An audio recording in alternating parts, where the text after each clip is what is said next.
ఈరోజు రెసిపీ వచ్చేసి bread pillows. పేరుకి తగినట్టుగానే టేస్ట్ కూడా చాలా బాగుంటుంది. పైన క్రంచీగా లోపల సాఫ్ట్గా ఉంటుంది. ఈ రెసిపీ చిన్నపిల్లలకైతే పర్ఫెక్ట్ ఈవినింగ్ స్నాక్గా కూడా సెట్ అయిపోతుంది.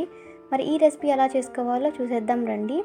ఫస్ట్గా ప్యాన్ పెట్టేసుకొని ఆయిల్ వేసుకొని ఆయిల్ హీట్ అయిన తర్వాత క్రష్ చేసుకున్న ధనియాలు, జీలకర్ర, పచ్చిమిర్చి, క్యాబేజీ, తురుముకున్న క్యారెట్ కూడా వేసుకొని ఫ్రై చేసుకోవాలి.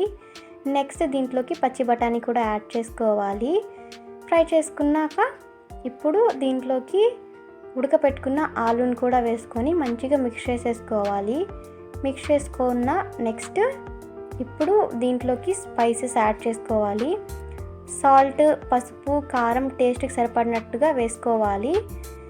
నెక్స్ట్ గరం మసాలా, చాట్ మసాలా, అల్లం వెల్లుల్లి పేస్ట్ కూడా మీ స్పైస్కి అండ్ ఘాటుకి తగినట్టుగా వేసేసుకోవాలి. ఇప్పుడు కరివేపాకు, కొత్తిమీర కూడా వేసుకొని మంచిగా 2 మినిట్స్ మిక్స్ చేసేసుకొని ఈ మిశ్రమాన్ని చల్లారి పెట్టేసుకోవాలి.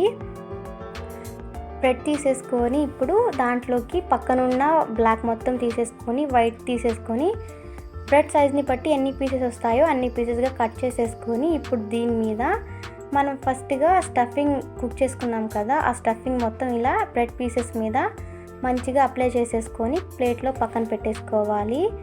ఫస్ట్ అయితే ఎగ్లోకి మంచిగా డిప్ చేసేసుకోవాలి. మంచిగా ఎగ్లో డిప్ చేసిన తర్వాత ఇప్పుడు బ్రెడ్ క్రమ్స్లో కూడా డిప్ చేసుకొని ఆయిల్ హీట్ అయిన తర్వాత ఒక్కొక్క పీస్గా వేసుకొని మంచి సిమ్లోనే పెట్టి మంచిగా కుక్ చేసుకోవాలి.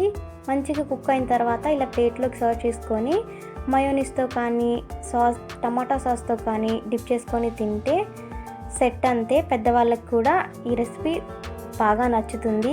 ఈ వీడియో నచ్చితే మీరు కూడా ఒకసారి ట్రై చేయండి. సబ్స్క్రైబ్ చేసుకోండి.